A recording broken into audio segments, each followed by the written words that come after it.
Well, so far I've read up to Eclipse, and Eclipse is pretty much my favorite right now. But I'm sure Breaking Dawn will blow them all away. Allie, Miami. Allie? Oh, right there. What was your favorite and least favorite part about training for your role? Least favorite part was throwing up at the end of the workout.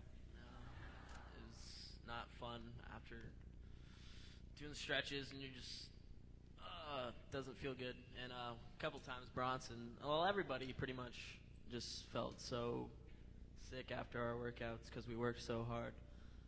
And the best parts were bonding with the guys. You know, they're my brothers now, and I love them.